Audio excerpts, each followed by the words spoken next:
What's up, my people? And this is just a response to at Element Games. Look here, bro. I've been watching a lot of your videos. I've enjoyed your content, especially when your videos is a little bit more excited in WWE 2K26. No point intended, but I feel WWE got to step their game up in these 2K games. And that's a video for another day. But I want to say something, brother, because I'm somebody who's watched the entire Attitude Era when I was a kid. I'm around 36 years old. So I saw the Attitude Era basically from start to finish. I watched a lot of those wrestlers' careers. Especially around that time when D-generationX was active. And DX is my favorite group of all time. But I'm letting you know something, and I'm telling all the people on this video, and then the people that watch your video when you said, what if Kane joined DX during the WWF Attitude Era? Kane technically was a DX member.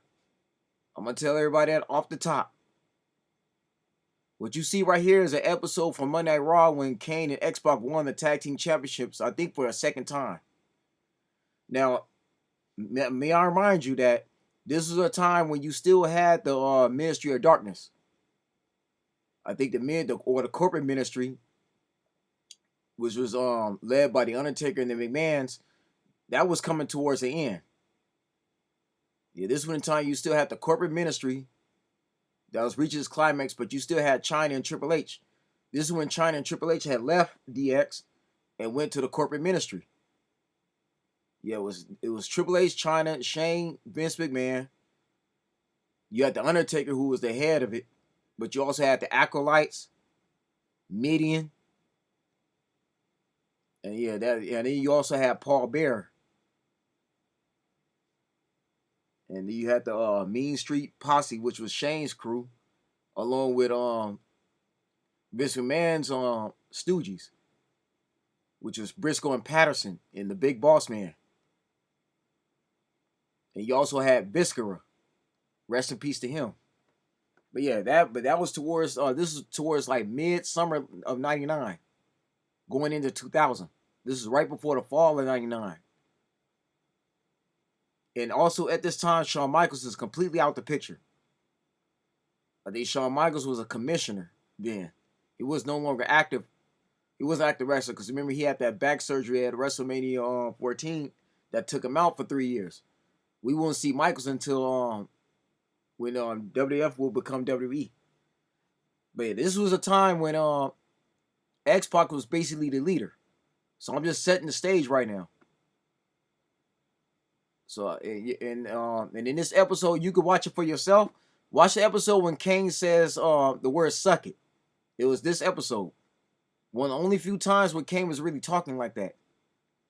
And when he didn't need the device anymore when he talked. Yeah, but this was a time when X-Pac was the lone leader of DX. He was next in line. When China and Triple H went to the basically betrayed him and turned on him for the Ministry of Darkness, he became the leader. And the reason why you don't see Billy Gunn, because Billy Gunn and X-Pac was having a kind of a feud. Billy Gunn didn't like the fact that X-Pac and Kane was in the tag team division. Because everybody knows when he come to DX, Road Dogg, Jesse James, and Billy Gunn were 7-time champs. They own that division. And Billy Gunn felt that X-Pac was kind of taking the shine away from him. So that's what that was about. Yeah, Billy and don't get me wrong now, the New Age Outlaws, they one of my favorite tag teams.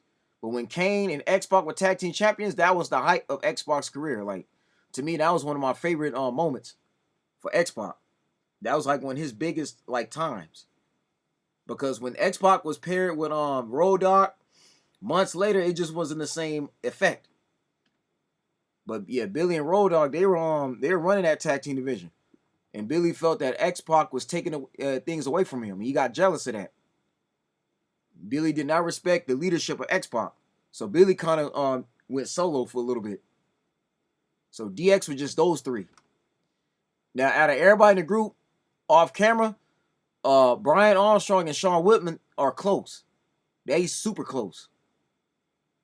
Waltman is actually closer to Brian Armstrong than Triple H and Michaels. Even though Michaels and Triple H is part of his clique, buddies with Scott Hall, rest in peace, and Nash.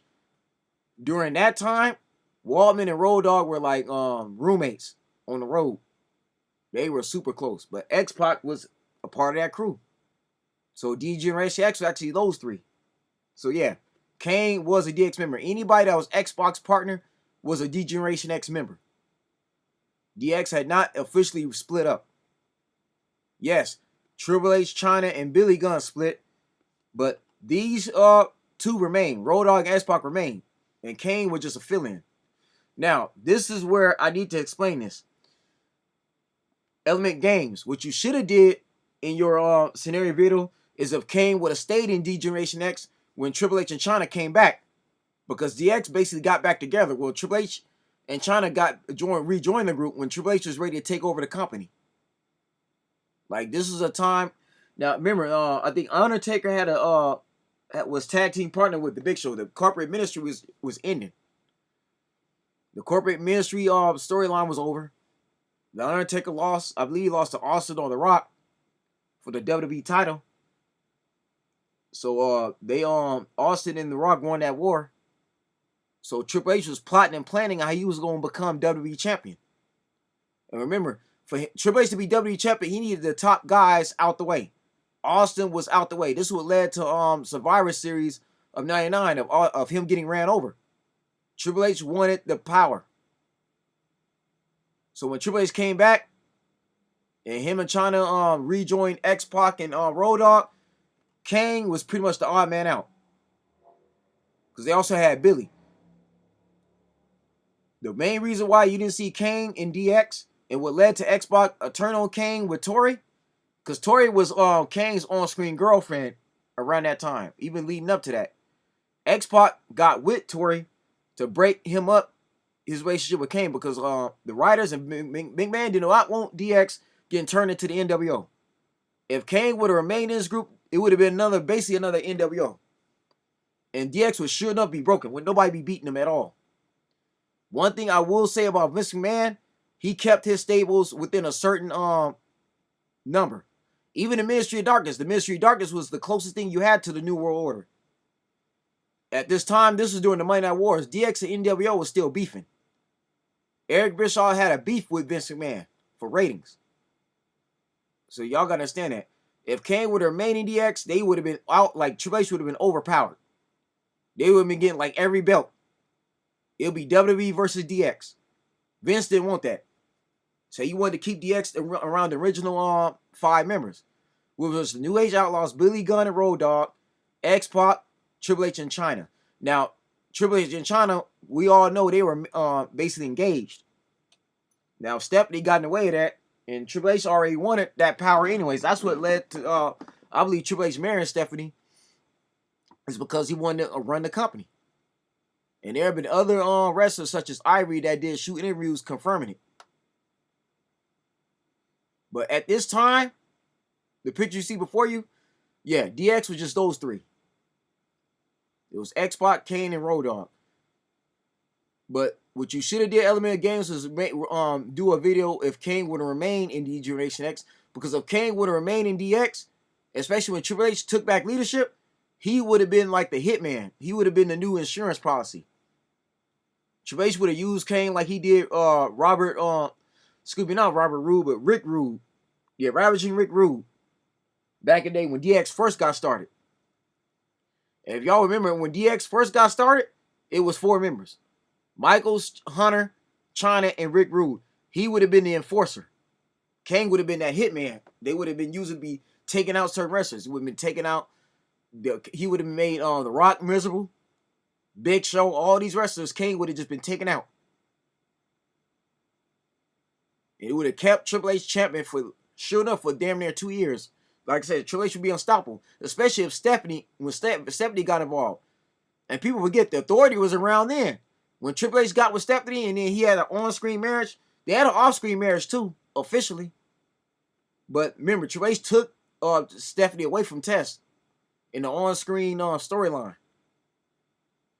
So when that happened, if Kane would have remained in that group, especially when Stephanie was with Triple H and Chyna was gone, again, people, that group would be like at the tippity top, again, it would be another New World Order scenario.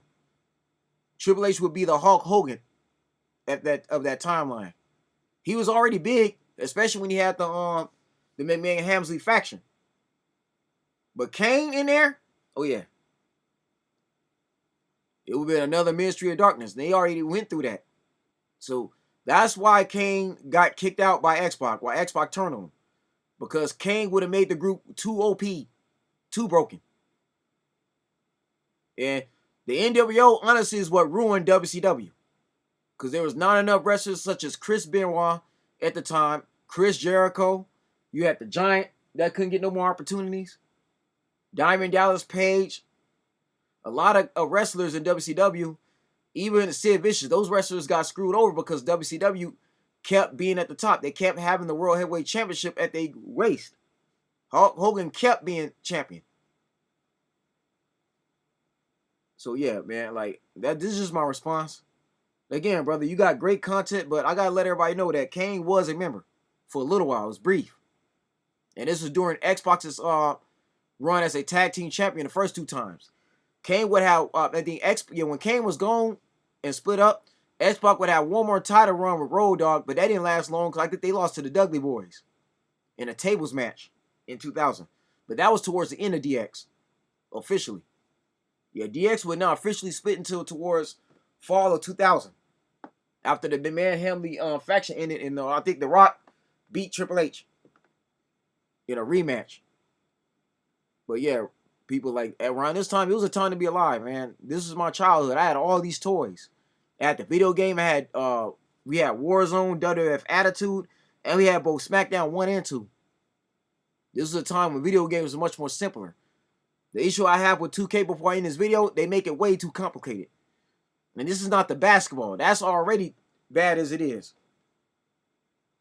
But if those that had SmackDown 1, then you had this very roster. Even the ones who played N64, which I had No Mercy and I had WrestleMania 2000. Those were the days.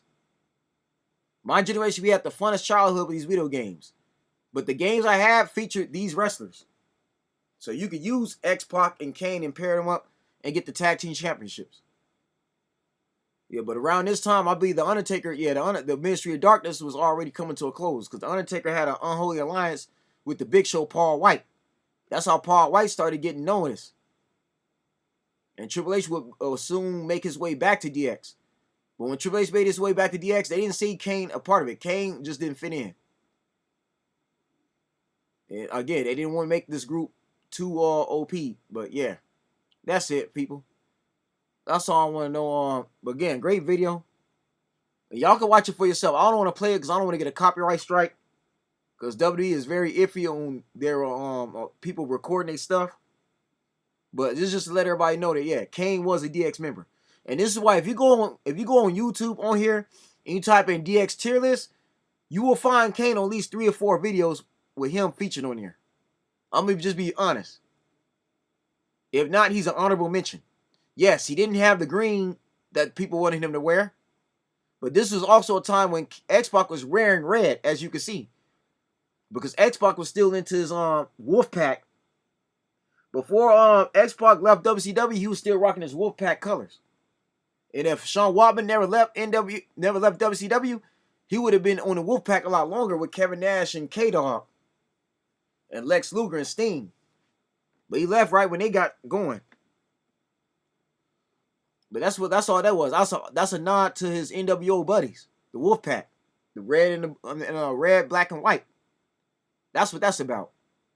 The only one that was never really wearing red like that was Road Dogg. I think Billy Gunn didn't wear red. I think yeah, he did wear red. Billy might have wear red maybe once or twice. Yeah, but yeah, I think even Triple H was wearing red at one time. Him, Shawn Michaels, X-Pac, they had their own little DX was wearing red as a nod to the NWO, to their clique buddies, who they still had mad respect. You see, DX and NWO wasn't really beefing like that off camera. Those guys had respect for each other because half of them was part of the clique.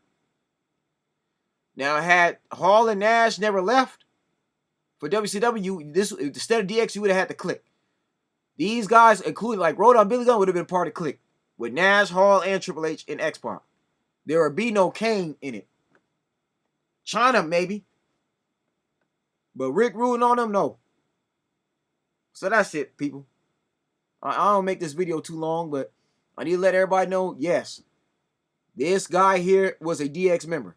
If you was X-Pac's or Sean Waltman's tag team partner, when he was still rocking his DX gear, you was in D-generationX. Take care. God bless. Again, Element Games, good job on your videos. Great editing. I've enjoyed watching your content, but me, I had to clear this up. Kane was in DX. You should have done a scenario if he would have stayed with Triple H, and especially when he was a part of the McMahon Helmsley faction.